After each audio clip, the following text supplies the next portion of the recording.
This recording is by Mark Smith of Simpsonville, South Carolina. Great Expectations by Charles Dickens, Chapter 52. From Little Britain I went, with my cheque in my pocket, to Miss Skiffin's brother, the accountant, and Miss Skiffin's brother, the accountant, going straight to Clarriker's and bringing Clarriker to me, I had the great satisfaction of concluding that arrangement. It was the only good thing I had done, and the only completed thing I had done, since I was first apprised of my great expectations.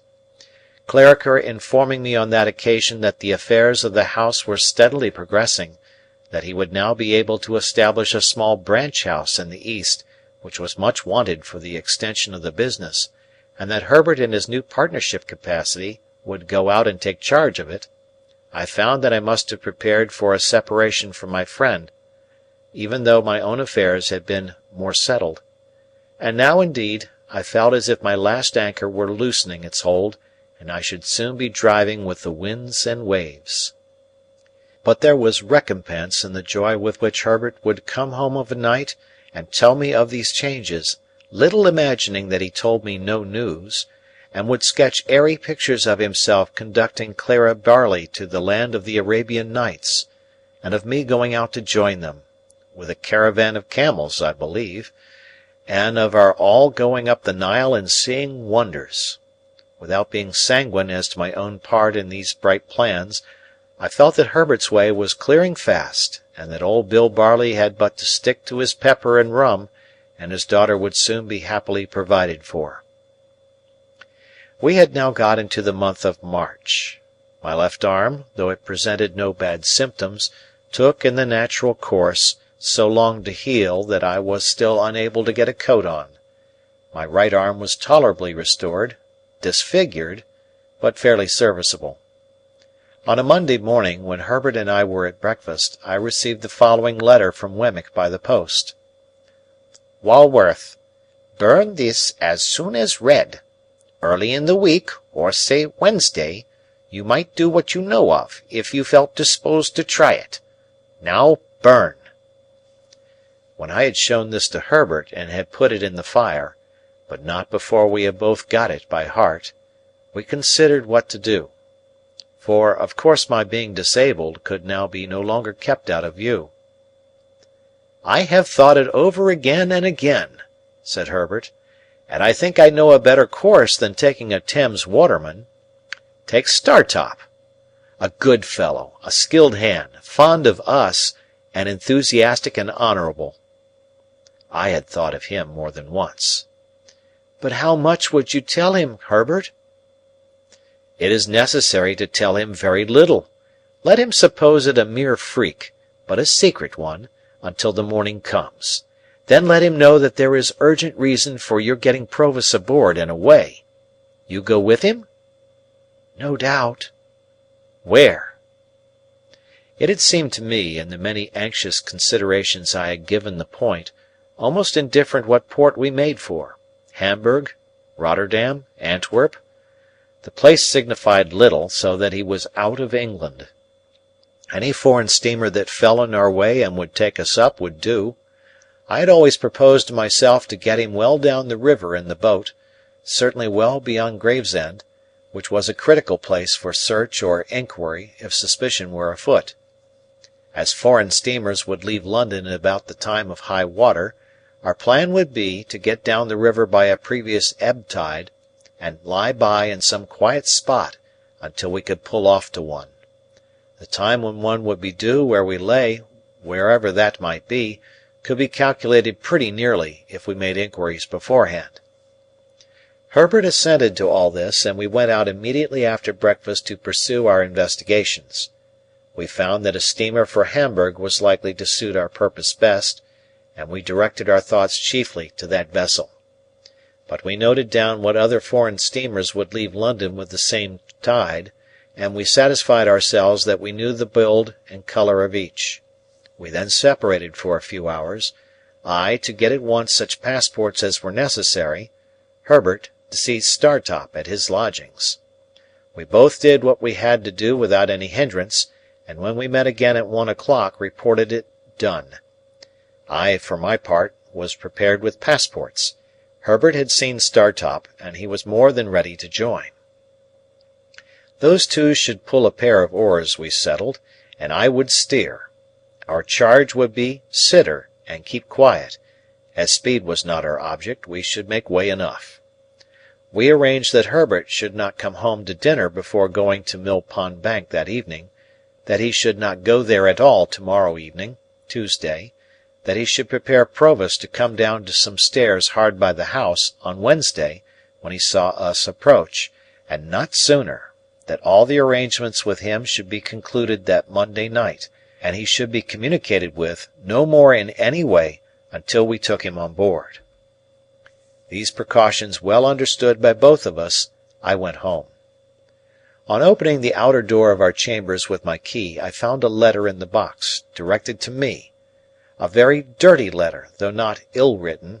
It had been delivered by hand, of course, since I left home, and its contents were these: "If you are not afraid to come to the old marshes to-night or tomorrow night at 9, and to come to the little sluice house by the lime kiln, you had better come. If you want information regarding your uncle Provis, you had much better come and tell no one, and lose no time. You must come alone. Bring this with you." I had had load enough upon my mind before the receipt of this strange letter. What to do now, I could not tell, and the worst was that I must decide quickly, or I should miss the afternoon coach, which would take me down in time for tonight. Tomorrow night I could not think of going, for it would be too close upon the time of the flight, and again, for anything I knew, the proffered information might have some important bearing on the flight itself. If I had had ample time for consideration, I believe I should still have gone. Having hardly any time for consideration, my watch showing me that the coach started within half an hour, I resolved to go. I should certainly not have gone but for the reference to my uncle Provis. That, coming on Wemmick's letter and the morning's busy preparation, turned the scale. It is so difficult to become clearly possessed of the contents of almost any letter, in a violent hurry, that I had to read this mysterious epistle again twice, before its injunction to me to be secret got mechanically into my mind. Yielding to it in the same mechanical kind of way, I left a note in pencil for Herbert, telling him that as I should be so soon going away, I knew not for how long, I had decided to hurry down and back, to ascertain for myself how Miss Havisham was faring. I had then barely time to get my greatcoat, lock up the chambers, and make for the coach office by the short byways. If I had taken a hackneyed chariot and gone by the streets, I should have missed my aim. Going as I did, I caught the coach just as it came out of the yard. I was the only inside passenger, jolting away knee-deep in straw, when I came to myself. For I really had not been myself since the receipt of the letter. It had so bewildered me, ensuing on the hurry of the morning. The morning hurry and flutter had been great, for, long and anxiously as I had waited for Wemmick, his hint had come like a surprise, at last, and now I began to wonder at myself for being in the coach, and to doubt whether I had sufficient reason for being there, and to consider whether I should get out presently and go back, and to argue against ever heeding an anonymous communication, and, in short, to pass through all those phases of contradiction and indecision to which I suppose very few hurried people are strangers. Still, the reference to Provis by name mastered everything. I reasoned as I had reasoned already without knowing it, if that be reasoning. In case any harm should befall him through my not going, how could I ever forgive myself? It was dark before we got down, and the journey seemed long and dreary to me, who could see little of it inside, and who could not go outside in my disabled state. Avoiding the Blue Boar, I put up at an inn of minor reputation down the town, and ordered some dinner. While it was preparing, I went to Satis House and inquired for Miss Havisham. She was still very ill, though considered something better. My inn had once been a part of an ancient ecclesiastical house, and I dined in a little octagonal common room, like a font. As I was not able to cut my dinner, the old landlord with a shining bald head did it for me. This bringing us into conversation, he was so good as to entertain me with my own story, of course with the popular feature that Pumblechook was my earliest benefactor and the founder of my fortunes. "Do you know the young man?" said I. "Know him?" repeated the landlord. "Ever since he was no height at all." "Does he ever come back to this neighbourhood?" "Ay, he comes back," said the landlord, "to his great friends now and again, and gives the cold shoulder to the man that made him." "What man is that?" "Him that I speak of," said the landlord, "Mr. Pumblechook." "Is he ungrateful to no one else?" "No doubt he would be if he could," returned the landlord, "but he can't. And why? Because Pumblechook done everything for him." "Does Pumblechook say so?" "Say so?" replied the landlord. "He hain't no call to say so." "But does he say so?" "It would turn a man's blood to white wine vinegar to hear him tell of it, sir," said the landlord. I thought, "Yet, Joe, dear Joe, you never tell of it. Long-suffering and loving Joe, you never complain. Nor you, sweet-tempered Biddy." "Your appetite's been touched like by your accident," said the landlord, glancing at the bandaged arm under my coat. "Try a tenderer bit."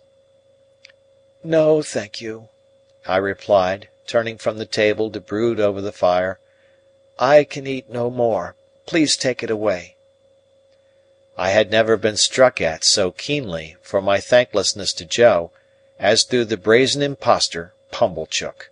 The falser he, the truer Joe; the meaner he, the nobler Joe. My heart was deeply and most deservedly humbled as I mused over the fire for an hour or more.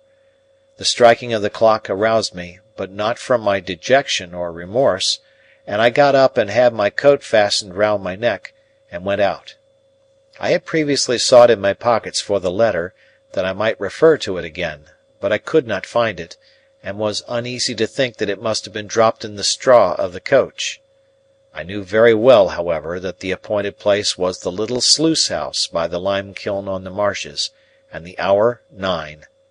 Towards the marshes I now went straight, having no time to spare.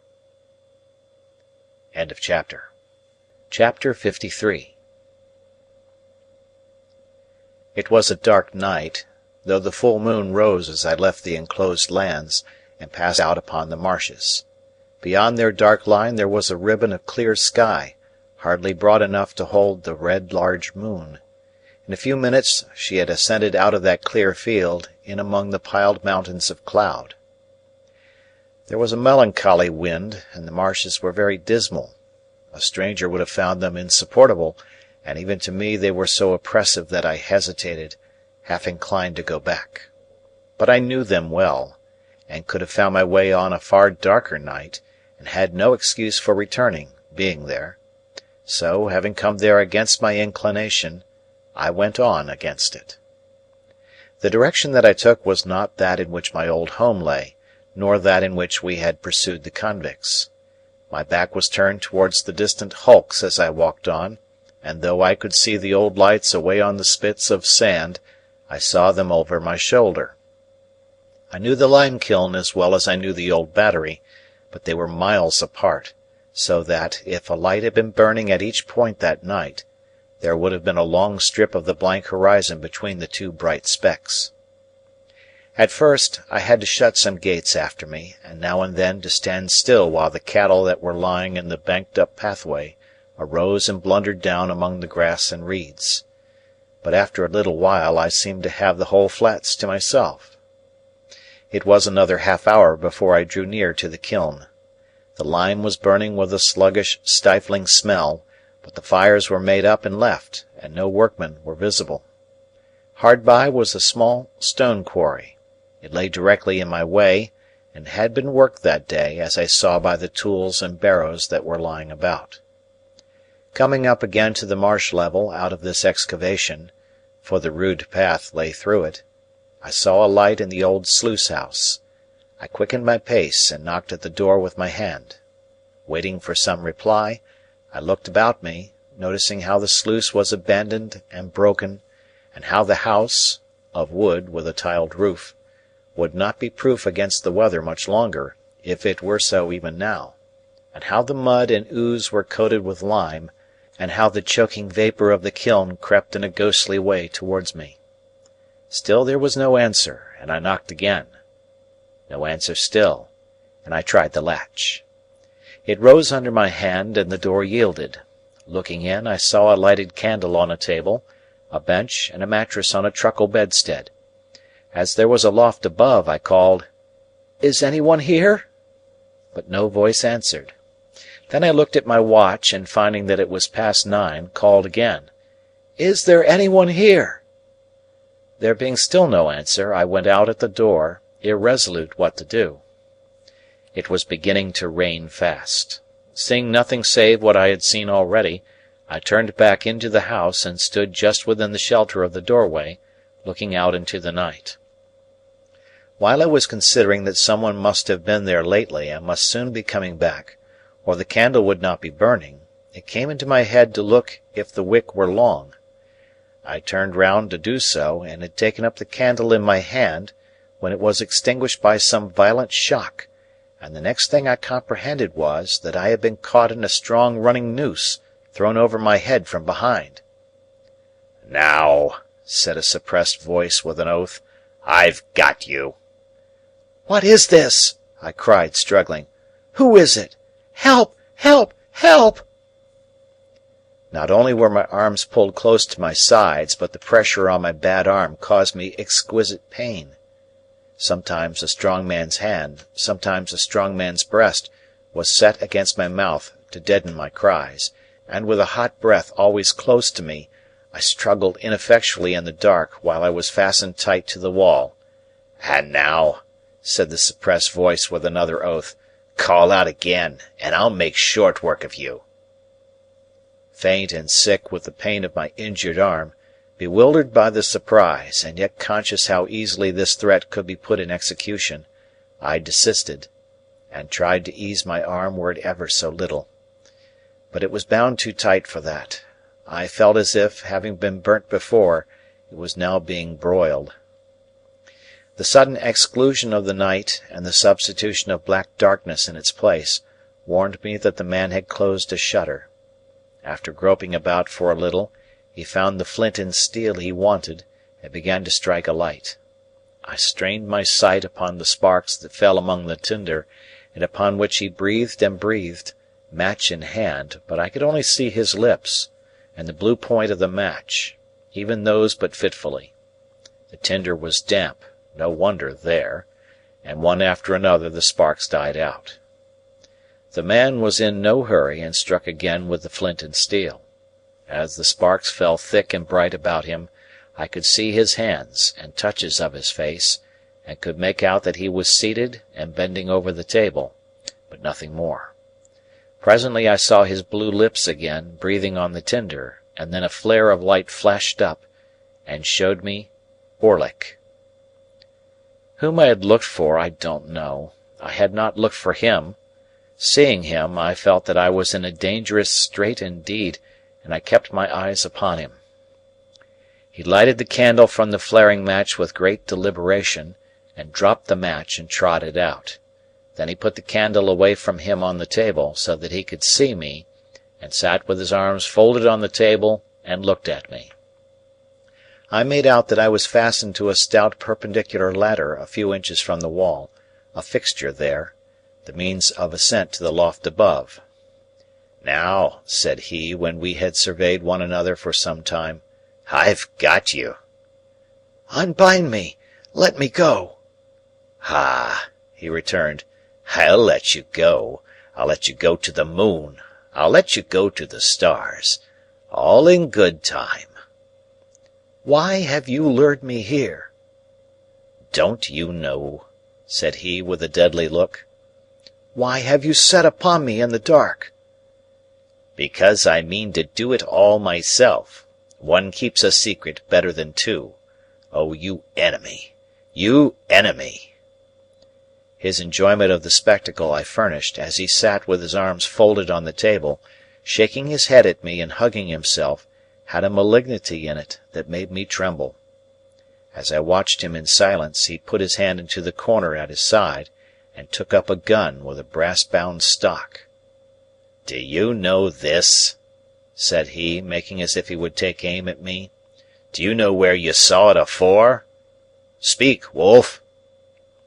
"Yes," I answered. "You cost me that place. You did. Speak." "What else could I do?" "You did that, and that would be enough, without more. How dared you to come betwixt me and a young woman I liked?" "When did I?" "When didn't you? It was you as always give old Orlick a bad name to her." "You gave it to yourself. You gained it for yourself. I could have done you no harm if you had done yourself none." "You're a liar, and you'll take any pains and spend any money to drive me out of this country, will you?" said he, repeating my words to Biddy in the last interview I had with her. "Now I'll tell you a piece of information. It was never so well worth your while to get me out of this country as it is tonight. Ah, if it was all your money 20 times told, to the last brass farthing." As he shook his heavy hand at me, with his mouth snarling like a tiger's, I felt that it was true. "What are you going to do to me?" "I'm a-goin'," said he, bringing his fist down upon the table with a heavy blow, and rising as the blow fell, to give it greater force. "I'm a-going to have your life." He leaned forward, staring at me, slowly unclenched his hand and drew it across his mouth as if his mouth watered for me, and sat down again. "You was always in old Orlick's ways ever since you was a child. You goes out of his way this present night. He'll have no more on you. You're dead." I felt that I had come to the brink of my grave. For a moment I looked wildly round my trap for any chance of escape, but there was none.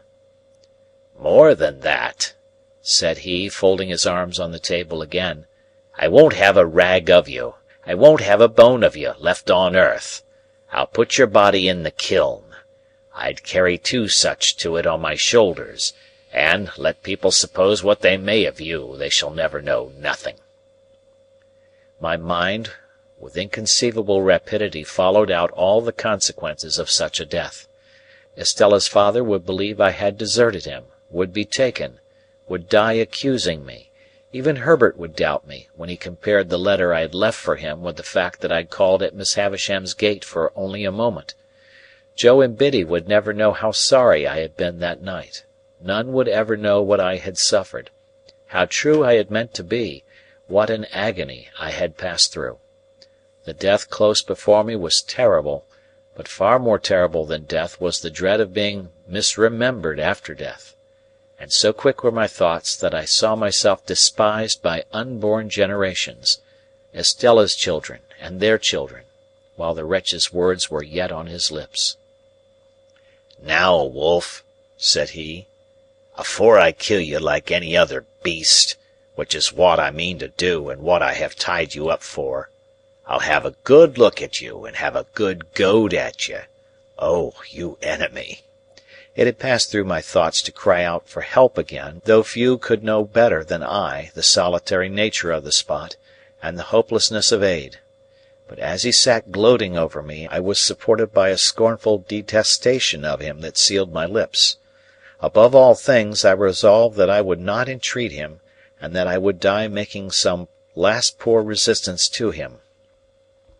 Softened as my thoughts of all the rest of men were in that dire extremity, humbly beseeching pardon, as I did, of heaven, melted at heart, as I was, by the thought that I had taken no farewell, and never now could take farewell of those who were dear to me, or could explain myself to them, or ask for their compassion on my miserable errors, still, if I could have killed him, even in dying, I would have done it. He had been drinking, and his eyes were red and bloodshot. Around his neck was slung a tin bottle, as I had often seen his meat and drink slung about him in other days. He brought the bottle to his lips and took a fiery drink from it, and I smelt the strong spirits that I saw flash into his face. "Wolf," said he, folding his arms again, "Old Orlick's a going to tell you somethink. It was you as did for your shrew sister." Again my mind, with its former inconceivable rapidity, had exhausted the whole subject of the attack upon my sister, her illness and her death, before his slow and hesitating speech had formed these words. "It was you, villain," said I. "I tell you it was your doing. I tell you it was done through you," he retorted, catching up the gun and making a blow with the stock at the vacant air between us. "I come upon her from behind, as I come upon you tonight. I give it her. I left her for dead, and if there had been a limekiln as nigh her as there is now nigh you, she shouldn't have come to life again. But it warn't old Orlick as did it. It was you. You was favoured, and he was bullied and beat. Old Orlick bullied and beat, eh? Now you pays for it. You done it. Now you pays for it." He drank again, and became more ferocious. I saw by his tilting of the bottle that there was no great quantity left in it. I distinctly understood that he was working himself up with its contents to make an end of me. I knew that every drop it held was a drop of my life. I knew that when I was changed into a part of the vapour that crept towards me, but a little while before, like my own warning ghost, he would do as he had done in my sister's case, make all haste to the town, and be seen slouching about there, drinking at the alehouses. My rapid mind pursued him to the town, made a picture of the street with him in it, and contrasted its lights and life with the lonely marsh and the white vapour creeping over it, into which I should have dissolved. It was not only that I could have summed up years and years and years while he said a dozen words, but that what he did say presented pictures to me, and not mere words. In the excited and exalted state of my brain, I could not think of a place without seeing it, or of persons without seeing them.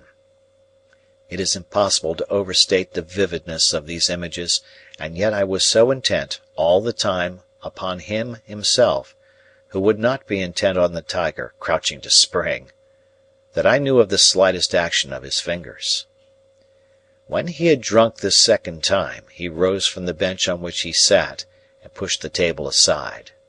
Then he took up the candle, and shading it with his murderous hand so as to throw its light on me, stood before me, looking at me, and enjoying the sight. "Wolf, I'll tell you something more.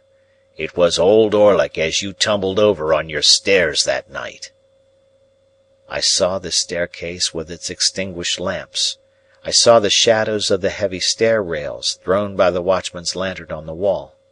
I saw the rooms that I was never to see again, here a door half open, there a door closed, all the articles of furniture around. "And why was old Orlick there? I'll tell you something more, Wolf.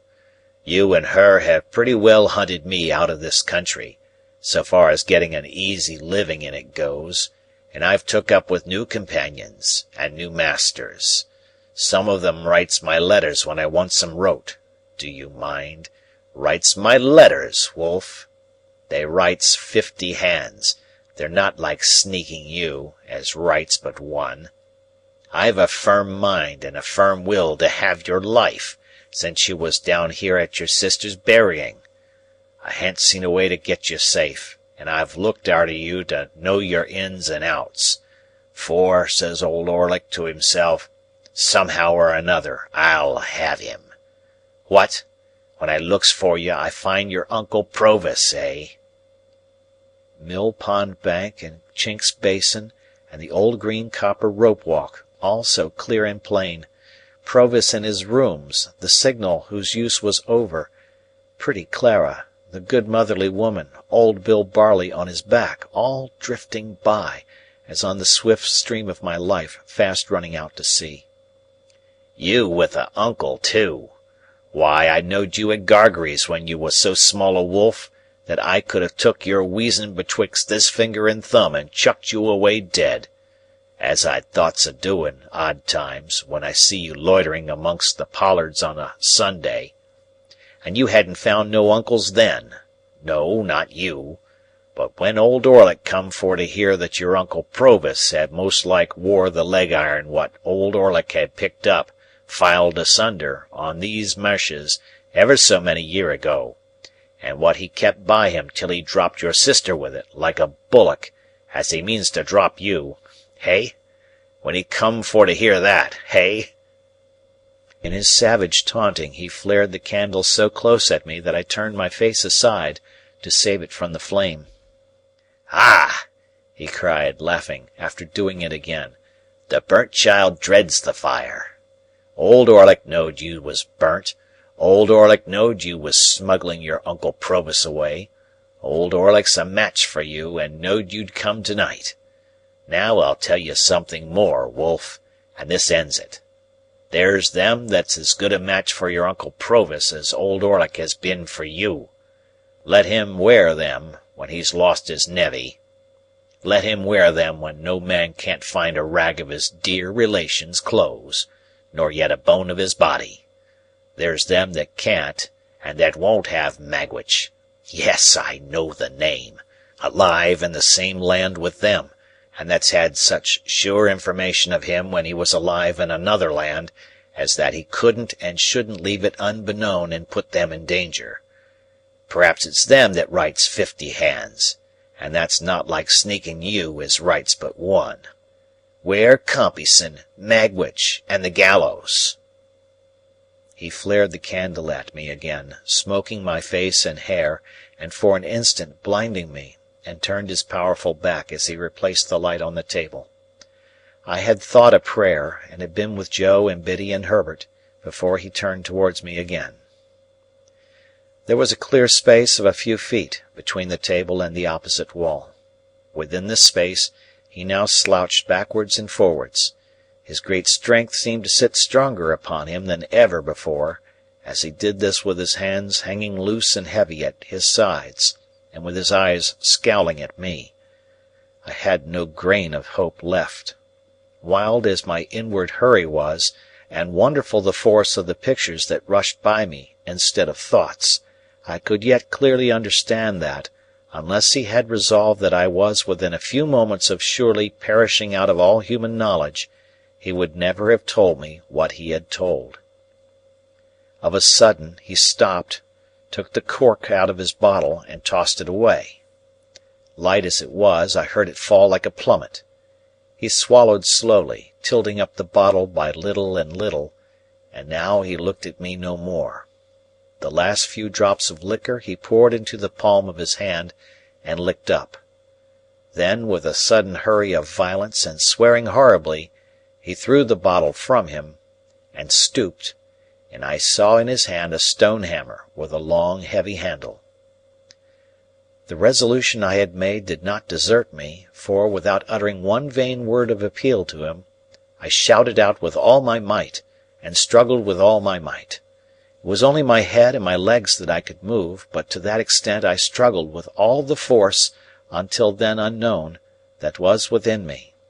In the same instant I heard responsive shouts, saw figures and a gleam of light dash in at the door, heard voices in tumult, and saw Orlick emerge from a struggle of men, as if it were tumbling water, clear the table at a leap, and fly out into the night.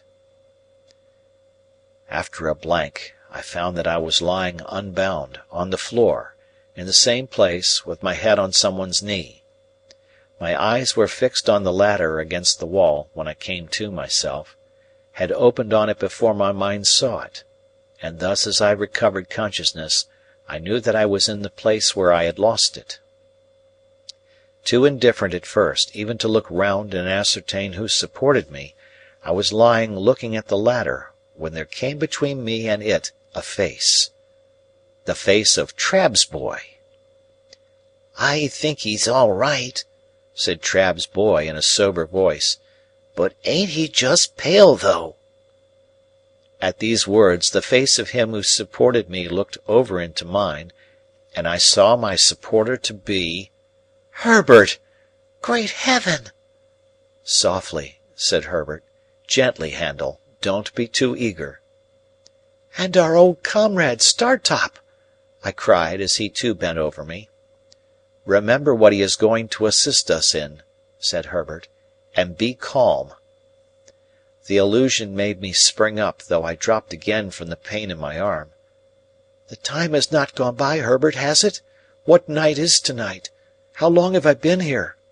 For I had a strange and strong misgiving that I had been lying there a long time, a day and a night, 2 days and nights, more. "The time has not gone by. It is still Monday night." "Thank God!" "And you have all tomorrow, Tuesday, to rest in," said Herbert. "But you can't help groaning, my dear Handel. What hurt have you got? Can you stand?" "Yes, yes," said I. "I can walk. I have no hurt but in this throbbing arm." They laid it bare, and did what they could. It was violently swollen and inflamed, and I could scarcely endure to have it touched. But they tore up their handkerchiefs to make fresh bandages, and carefully replaced it in the sling, until we could get to the town and obtain some cooling lotion to put upon it. In a little while we had shut the door of the dark and empty sluice house, and were passing through the quarry on our way back. Trabb's boy, Trabb's overgrown young man now, went before us with a lantern, which was the light I had seen come in at the door. But the moon was a good 2 hours higher than when I had last seen the sky, and the night, though rainy, was much lighter. The white vapour of the kiln was passing from us as we went by, and as I had thought a prayer before, I thought a thanksgiving now.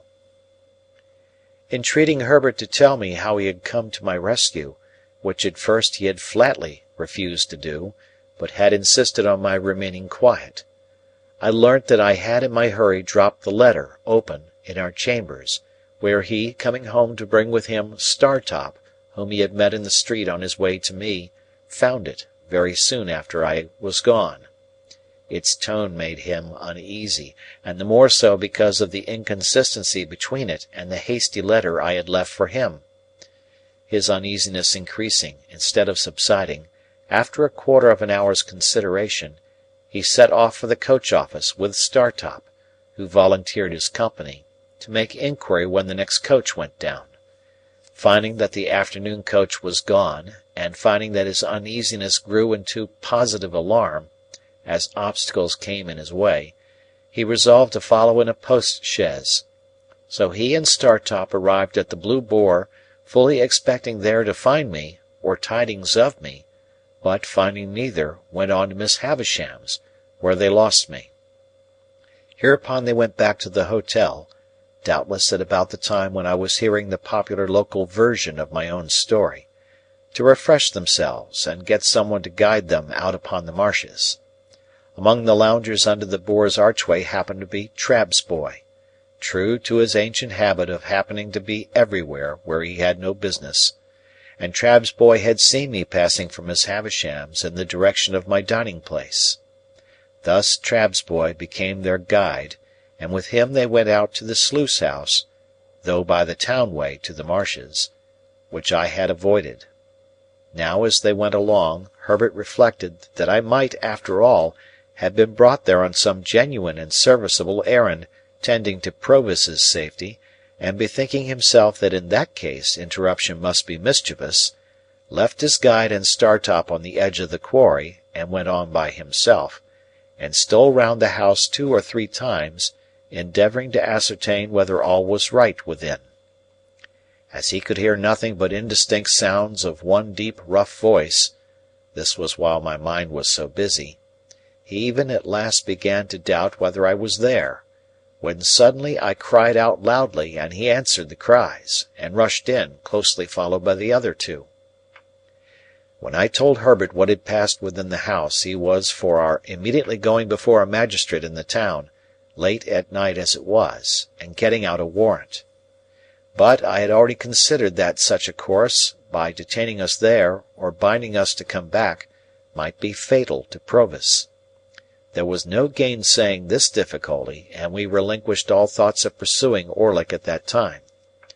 For the present, under the circumstances, we deemed it prudent to make rather light of the matter to Trabb's boy, who, I am convinced, would have been much affected by disappointment, if he had known that his intervention saved me from the lime-kiln. Not that Trabb's boy was of a malignant nature, but that he had too much spare vivacity, and that it was in his constitution to want variety and excitement at anybody's expense. When we parted, I presented him with 2 guineas, which seemed to meet his views, and told him that I was sorry ever to have had an ill opinion of him, which made no impression on him at all. Wednesday being so close upon us, we determined to go back to London that night, 3 in the post-chaise, the rather, as we should then be clear away before the night's adventure began to be talked of. Herbert got a large bottle of stuff for my arm, and by dint of having this stuff dropped over it all the night through, I was just able to bear its pain on the journey. It was daylight when we reached the Temple, and I went at once to bed, and lay in bed all day. My terror, as I lay there, of falling ill and being unfitted for tomorrow, was so besetting that I wonder it did not disable me of itself. It would have done so, pretty surely, in conjunction with the mental wear and tear I had suffered, but for the unnatural strain upon me that tomorrow was. So anxiously looked forward to, charged with such consequences, its results so impenetrably hidden, though so near. No precaution could have been more obvious than our refraining from communication with him that day, yet this again increased my restlessness. I started at every footstep and every sound, believing that he was discovered and taken, and this was the messenger to tell me so. I persuaded myself that I knew he was taken, that there was something more upon my mind than a fear or a presentiment, that the fact had occurred, and I had a mysterious knowledge of it. As the days wore on, and no ill news came, as the day closed in and darkness fell, my overshadowing dread of being disabled by illness before tomorrow morning altogether mastered me. My burning arm throbbed, and my burning head throbbed, and I fancied I was beginning to wander. I counted up to high numbers to make sure of myself, and repeated passages that I knew in prose and verse. It happened sometimes that in the mere escape of a fatigued mind, I dozed for some moments or forgot. Then I would say to myself with a start, "Now it has come, and I am turning delirious." They kept me very quiet all day, and kept my arm constantly dressed, and gave me cooling drinks. Whenever I fell asleep, I awoke with the notion I had had in the sluice-house, that a long time had elapsed, and the opportunity to save him was gone.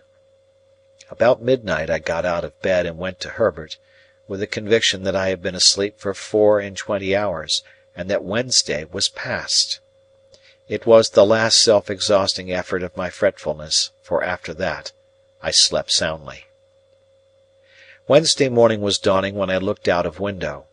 The winking lights upon the bridges were already pale. The coming sun was like a marsh of fire on the horizon. The river, still dark and mysterious, was spanned by bridges that were turning coldly grey, with here and there at top a warm touch from the burning in the sky. As I looked along the clustered roofs, with church towers and spires shooting into the unusually clear air, the sun rose up, and a veil seemed to be drawn from the river, and millions of sparkles burst out upon its waters.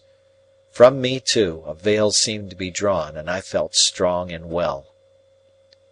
Herbert lay asleep in his bed, and our old fellow student lay asleep on the sofa. I could not dress myself without help, but I made up the fire, which was still burning, and got some coffee ready for them. In good time they too started up, strong and well, and we admitted the sharp morning air at the windows, and looked at the tide that was still flowing towards us.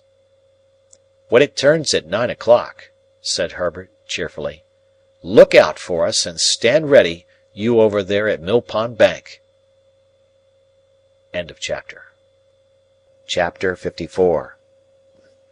It was one of those March days when the sun shines hot and the wind blows cold, when it is summer in the light and winter in the shade. We had our pea coats with us, and I took a bag. Of all my worldly possessions I took no more than the few necessaries that filled the bag. Where I might go, what I might do, or when I might return, were questions utterly unknown to me, nor did I vex my mind with them, for it was wholly set on Provis's safety.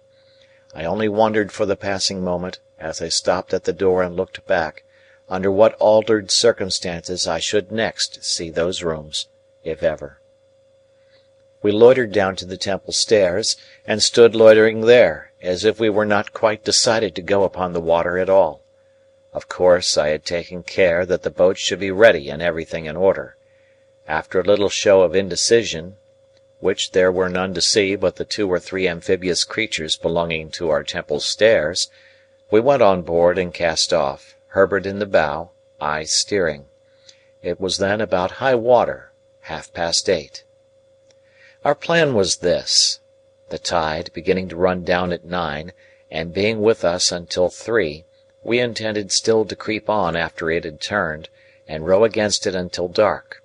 We should then be well in those long reaches below Gravesend, between Kent and Essex, where the river is broad and solitary, where the waterside inhabitants are very few, and where lone public-houses are scattered here and there, of which we could choose one for a resting-place. There we meant to lie by all night. The steamer for Hamburg and the steamer for Rotterdam would start from London at about 9 on Thursday morning. We should know at what time to expect them, according to where we were, and would hail the first, so that, if by any accident we were not taken aboard, we should have another chance. We knew the distinguishing marks of each vessel. The relief of being at last engaged in the execution of the purpose was so great to me that I felt it difficult to realize the condition in which I had been a few hours before. The crisp air, the sunlight, the movement on the river, and the moving river itself, the road that ran with us, seeming to sympathize with us, animate us, and encourage us on, freshened me with new hope. I felt mortified to be of so little use in the boat, but there were few better oarsmen than my 2 friends, and they rowed with a steady stroke that was to last all day. At that time, the steam traffic on the Thames was far below its present extent, and the watermen's boats were far more numerous. Of barges, sailing colliers, and coasting traders, there were perhaps as many as now, but of steamships, great and small, not a tithe, or a 20th part so many. Early as it was, there were plenty of scullers going here and there that morning, and plenty of barges dropping down with the tide. The navigation of the river between bridges, in an open boat, was a much easier and commoner matter in those days than it is in these, and we went ahead among many skiffs and wherries briskly. Old London Bridge was soon passed, and old Billingsgate Market with its oyster boats and Dutchmen, and the White Tower, and Trader's Gate, and we were in among the tiers of shipping. Here were the Leith, Aberdeen, and Glasgow steamers, loading and unloading goods, and looking immensely high out of the water as we passed alongside. Here were colliers by the score and score, with the coal-whippers plunging off stages on deck, as counterweights to measures of coal swinging up, which were then rattled over the side into barges.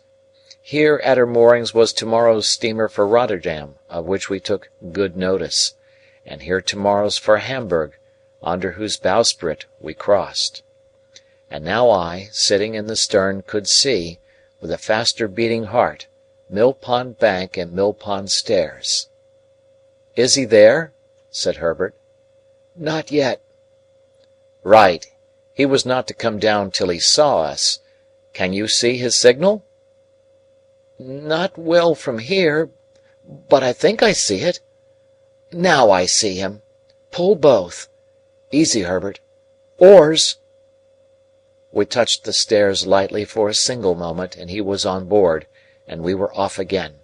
He had a boat cloak with him, and a black canvas bag, and he looked as like a river pilot as my heart could have wished. "Dear boy!" he said, putting his arm on my shoulder as he took his seat. "Faithful dear boy, well done. Thank ye, thank ye." Again among the tiers of shipping, in and out, avoiding rusty chain cables, frayed hempen hawsers and bobbing buoys, sinking for the moment floating broken baskets, scattering floating chips of wood and shaving, cleaving floating scum of coal, in and out, under the figurehead of the John of Sunderland making a speech to the winds, as is done by many Johns, and the Betsy of Yarmouth with a firm formality of bosom and her knobby eyes starting 2 inches out of her head, in and out, hammers going in shipbuilders' yards, saws going at timber, clashing engines going at things unknown, pumps going in leaky ships, capstans going, ships going out to sea, and unintelligible sea creatures roaring curses over the bulwarks at respondent lightermen, in and out at last upon the clearer river, where the ship's boys might take their fenders in, no longer fishing in troubled waters with them over the side, and where the festooned sails might fly out to the wind. At the stairs where we had taken him aboard, and ever since, I had looked warily for any token of our being suspected. I had seen none. We certainly had not been, and at that time as certainly we were not either attended or followed by any boat. If we had been waited on by any boat, I should have run in to shore and have obliged her to go on, or to make her purpose evident. But we held our own without any appearance of molestation. He had his boat cloak on him, and it looked, as I have said, a natural part of the scene. It was remarkable, but perhaps the wretched life he had led accounted for it, that he was the least anxious of any of us. He was not indifferent, for he told me that he hoped to live to see his gentleman one of the best of gentlemen in a foreign country. He was not disposed to be passive or resigned, as I understood it, but he had no notion of meeting danger half-way. When it came upon him he confronted it, but it must come before he troubled himself. "If you knowed, dear boy," he said to me, "what it is to sit here alonger my dear boy and have my smoke, arter been day by day betwixt 4 walls, you'd envy me, but you don't know what it is." "I think I know the delights of freedom," I answered. "Ah," said he, shaking his head gravely, "but you don't know it equal to me. You must have been under lock and key, dear boy, to know it equal to me. But I ain't a-going to be low." It occurred to me as inconsistent that, for any mastering idea, he should have endangered his freedom, and even his life. But I reflected that perhaps freedom without danger was too much apart from all the habit of his existence to be to him what it would be to another man. I was not far out, since he said, after smoking a little, "You see, dear boy, when I was over yonder, t'other side of the world, I was always a-looking to this side, and it come flat to be there, for all I was a-growing rich. Everybody knowed Magwitch, and Magwitch could come, and Magwitch could go, and nobody's head will be troubled about him. They ain't so easy concerning me here, dear boy. Wouldn't be leastwise if they knowed where I was." "If all goes well," said I, "you will be perfectly free and safe again within a few hours." "Well," he returned, drawing a long breath, "I hope so." "And think so?" He dipped his hand in the water over the boat's gunwale, and said, smiling with that softened air upon him which was not new to me, I suppose I think so, dear boy. We'd be puzzled to be more quiet and easy-going than we are at present. But it's a-flowing so soft and pleasant through the water, perhaps, as makes me think it. I was a-thinking through my smoke just then, that we can no more see to the bottom of the next few hours than we can see to the bottom of this river what I catches hold of. Nor yet we can't no more hold their tide than I can hold this. And it's run through my fingers and gone, you see," holding up his dripping hand. "But for your face, I should think you were a little despondent," said I. Not a bit on it, dear boy. It comes a flowing on so quiet, and of that there rippling at the boat's head making a sort of a Sunday tune. Maybe I'm growing a trifle old, besides." He put his pipe back in his mouth with an undisturbed expression of face, and sat as composed and contented as if we were already out of England. Yet he was as submissive to a word of advice as if he had been in constant terror, for, when we ran ashore to get some bottles of beer into the boat, and he was stepping out, I hinted that I thought he would be safest where he was, and he said, "Do you, dear boy?" and quietly sat down again. The air felt cold upon the river, but it was a bright day, and the sunshine was very cheering. The tide ran strong. I took care to lose none of it, and our steady stroke carried us on thoroughly well.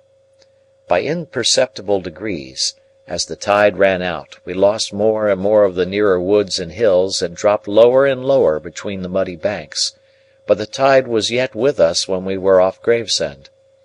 As our charge was wrapped in his cloak, I purposely passed within a boat or two's length of the floating custom house, and so out to catch the stream, alongside of two emigrant ships, and under the bows of a large transport with troops on the forecastle, looking down at us. And soon the tide began to slacken and the craft lying at anchor to swing, and presently they had all swung round, and the ships that were taking advantage of the new tide to get up to the pool began to crowd upon us in a fleet, and we kept under the shore, as much out of the strength of the tide now as we could, standing carefully off from low shallows and mudbanks. Our oarsmen were so fresh, by dint of having occasionally let her drive with the tide for a minute or two, that a quarter of an hour's rest proved full as much as they wanted. We got ashore among some slippery stones while we ate and drank what we had with us, and looked about. It was like my own marsh country, flat and monotonous, and with a dim horizon, while the winding river turned and turned, and the great floating buoys upon it turned and turned, and everything else seemed stranded and still.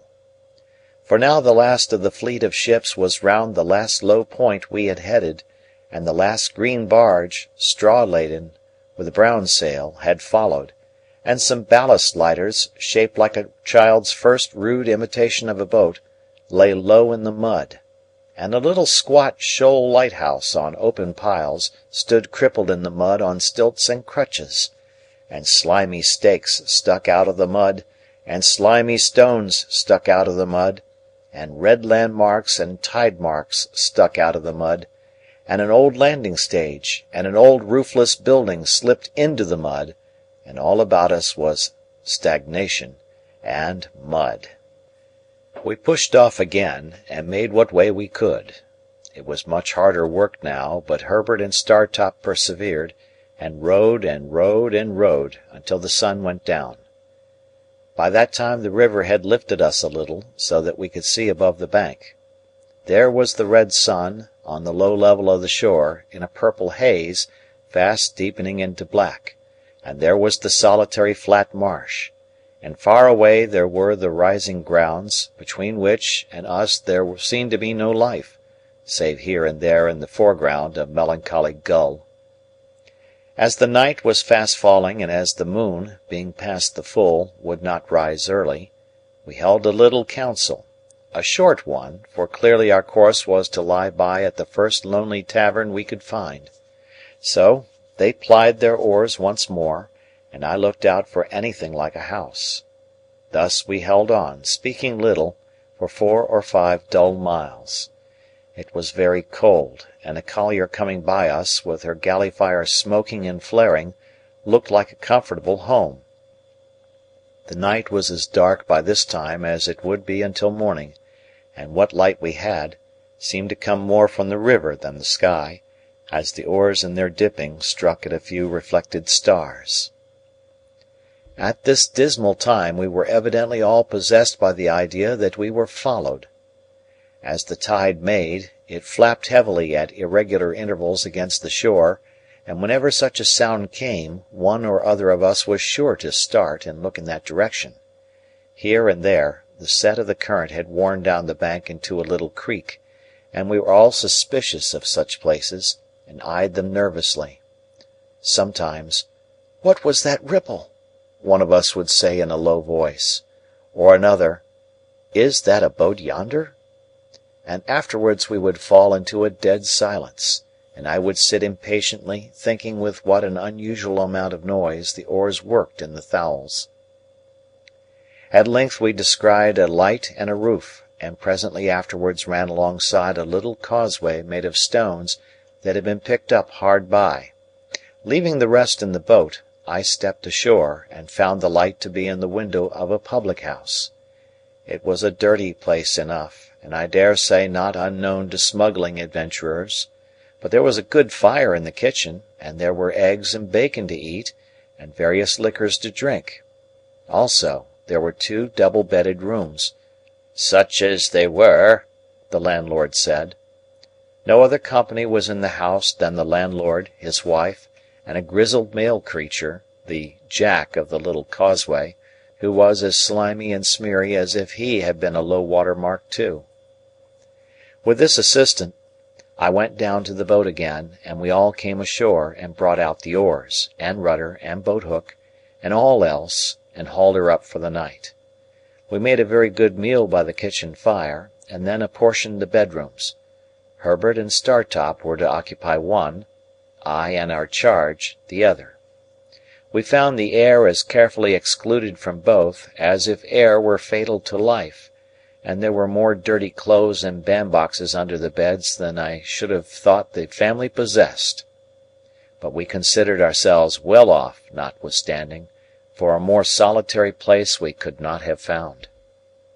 While we were comforting ourselves by the fire after our meal, the Jack, who was sitting in a corner, and who had a bloated pair of shoes on, which he had exhibited while we were eating our eggs and bacon, as interesting relics that he had taken a few days ago from the feet of a drowned seaman wash ashore, asked me if we had seen a 4-oared galley going up with the tide. When I told him no, he said she must have gone down then, and yet she "took up" too, when she left there. "They must have thought better on it for some reason or other," said the Jack, "and gone down." "A 4-oared galley, did you say?" said I. "A 4," said the Jack, "and 2 sitters." "Did they come ashore here?" "They put in with a stone 2-gallon jar for some beer. I'd have been glad to pison the beer myself," said the Jack, "or put some rattling physic in it." "Why?" "I know why," said the Jack. He spoke in a slushy voice, as if much mud had washed into his throat. "He thinks," said the landlord, a weakly meditative man with a pale eye, who seemed to rely greatly on his Jack, "he thinks they was what they wasn't."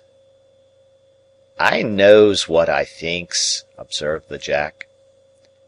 "You thinks customs us, Jack?" said the landlord. "I do," said the Jack. "Then you're wrong, Jack." "Am I?" In the infinite meaning of his reply, and his boundless confidence in his views, the Jack took one of his bloated shoes off, looked into it, knocked a few stones out of it on the kitchen floor, and put it on again. He did this with the air of a Jack who was so right that he could afford to do anything. "Why, what do you make out that they done with their buttons, then, Jack?" asked the landlord, vacillating weakly. "Done with their buttons?" returned the Jack. "Chucked 'em overboard, swallered 'em, sewed 'em to come up small salad. Done with their buttons." "Don't be cheeky, Jack," remonstrated the landlord in a melancholy and pathetic way. "A custom-house officer knows what to do with his buttons," said the Jack, repeating the obnoxious word with the greatest contempt, "when they comes betwixt him and his own light." A 4 and 2 sitters don't go hanging and hovering, up with one tide and down with another, and both with and against another, without there being customus at the bottom of it." Saying which he went out in disdain, and the landlord, having no one to reply upon, found it impracticable to pursue the subject. The dialogue made us all uneasy, and me very uneasy. The dismal wind was muttering round the house, the tide was flapping at the shore, and I had a feeling that we were caged and threatened. A 4-oared galley hovering about in so unusual a way as to attract this notice was an ugly circumstance that I could not get rid of. When I had induced Provis to go up to bed, I went outside with my 2 companions (Startop by this time knew the state of the case), and held another council. Whether we should remain at the house until near the steamer's time, which would be about 1 in the afternoon, or whether we should put off early in the morning, was the question we discussed.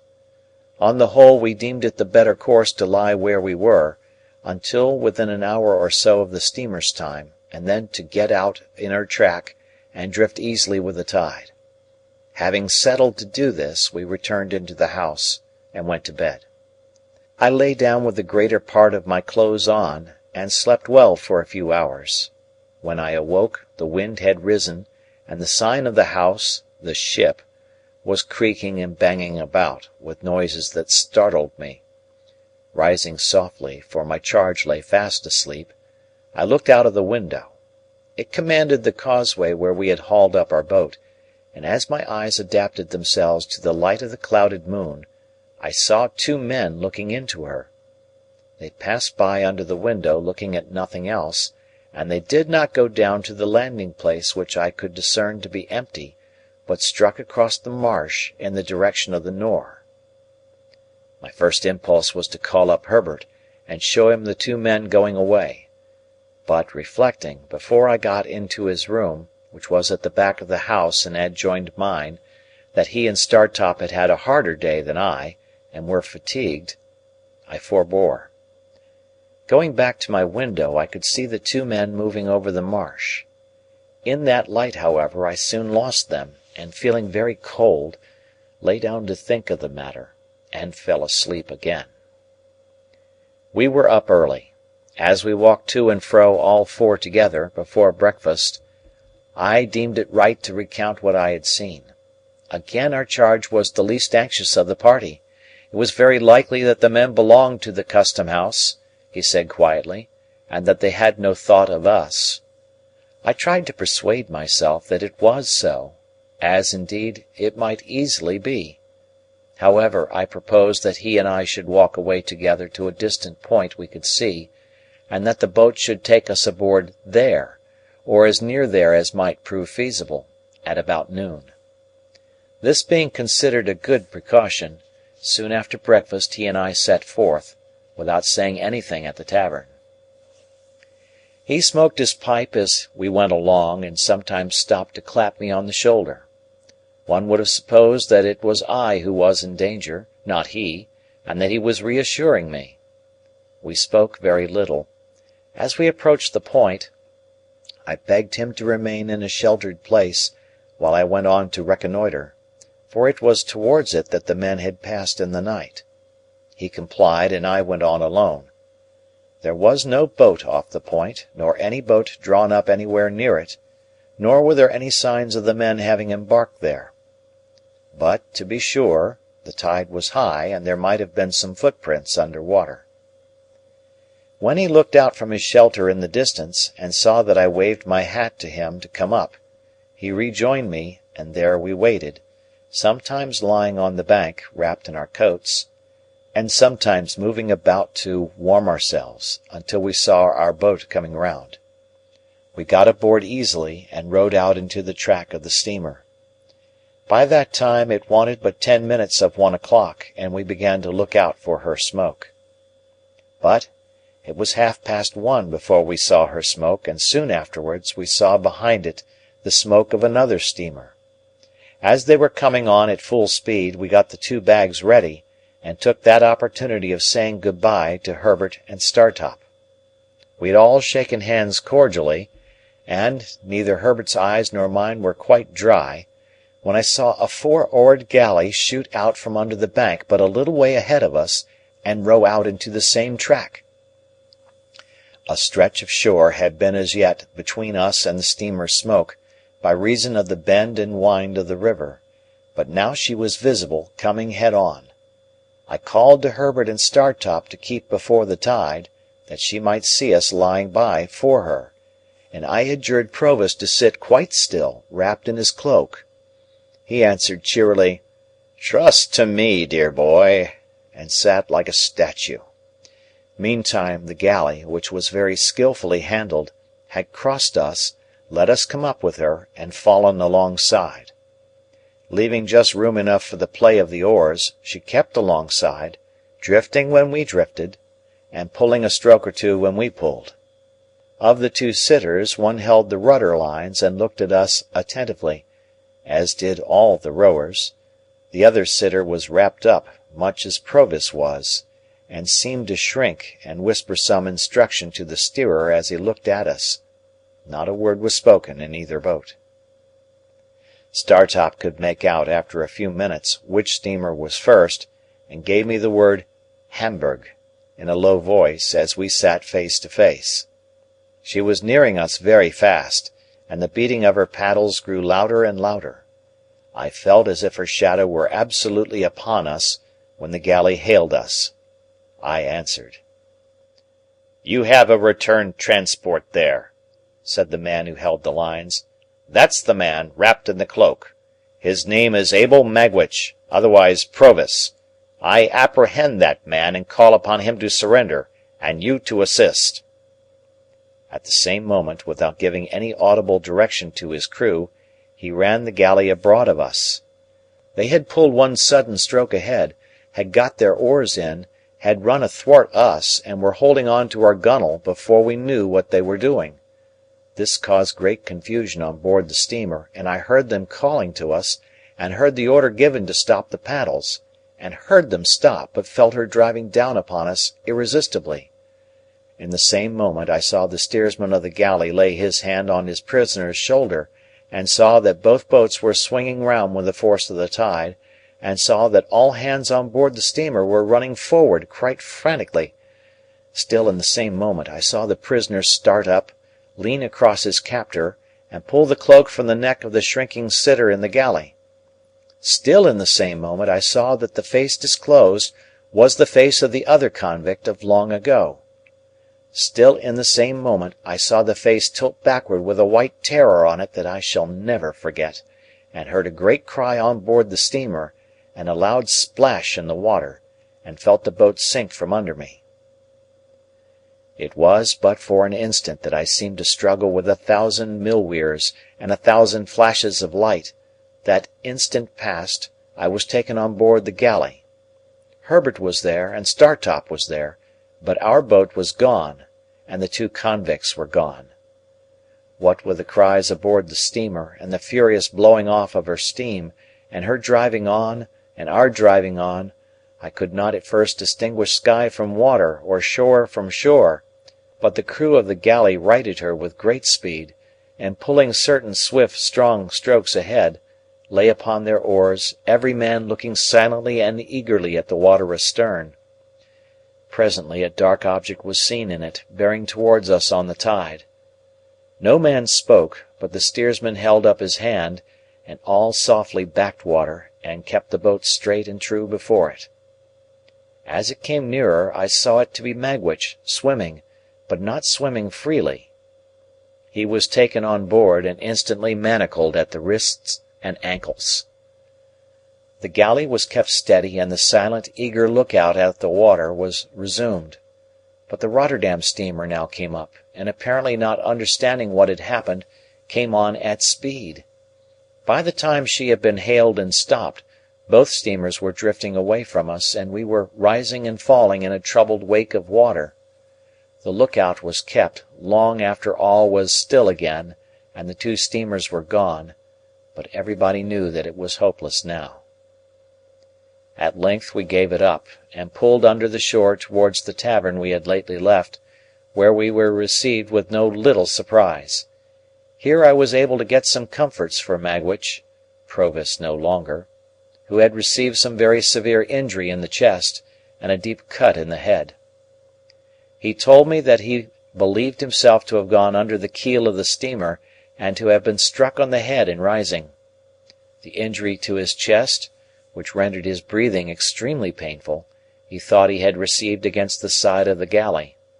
He added that he did not pretend to say what he might or might not have done to Compeyson, but that, in the moment of his laying his hand on his cloak to identify him, that villain had staggered up and staggered back, and they had both gone overboard together, when the sudden wrenching of him, Magwitch, out of our boat, and the endeavour of his captor to keep him in it, had capsized us.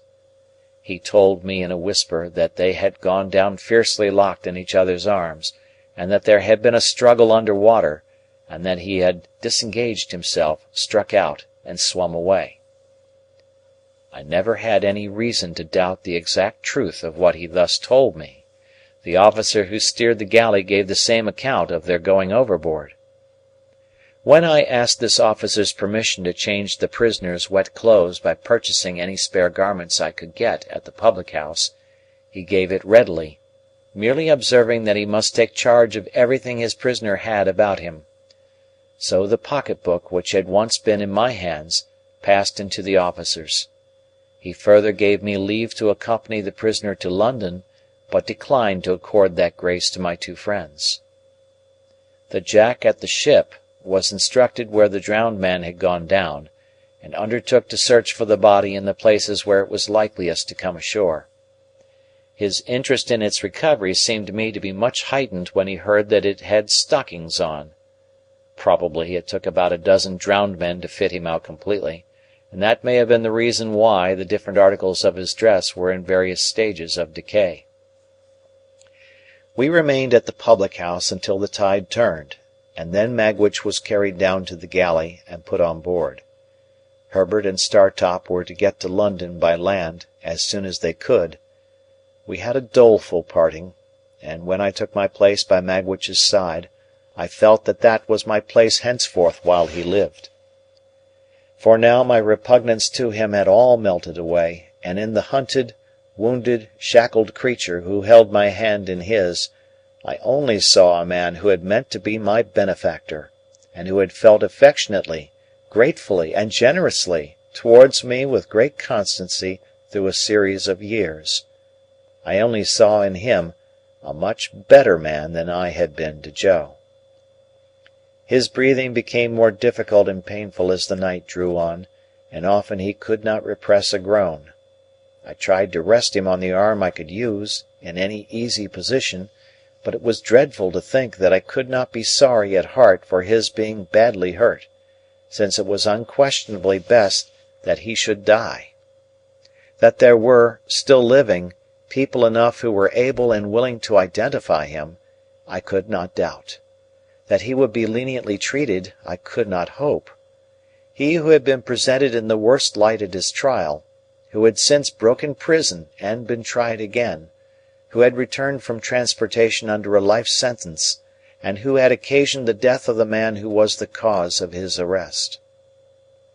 As we returned toward the setting sun we had yesterday left behind us, and as the stream of our hopes seemed all running back, I told him how grieved I was to think that he had come home for my sake. "Dear boy," he answered, "I'm quite content to take my chance. I've seen my boy, and he can be a gentleman without me." No, I had thought about that, while we had been there side by side. No, apart from any inclinations of my own, I understood Wemmick's hint now. I foresaw that, being convicted, his possessions would be forfeited to the Crown. "Look'ee here, dear boy," said he, "it's best as a gentleman should not be knowed to belong to me now. Only come to see me as if you come by chance alonger Wemmick. Sit where I can see you when I am swore to, for the last of many times, and I don't ask no more." "I will never stir from your side," said I, when I am suffered to be near you. Please God, I will be as true to you as you have been to me." I felt his hand tremble as it held mine, and he turned his face away as he lay in the bottom of the boat, and I heard that old sound in his throat, softened now, like all the rest of him. It was a good thing that he had touched this point, for he had put into my mind what I might not otherwise have thought of until too late, that he need never know how his hopes of enriching me had perished. Chapter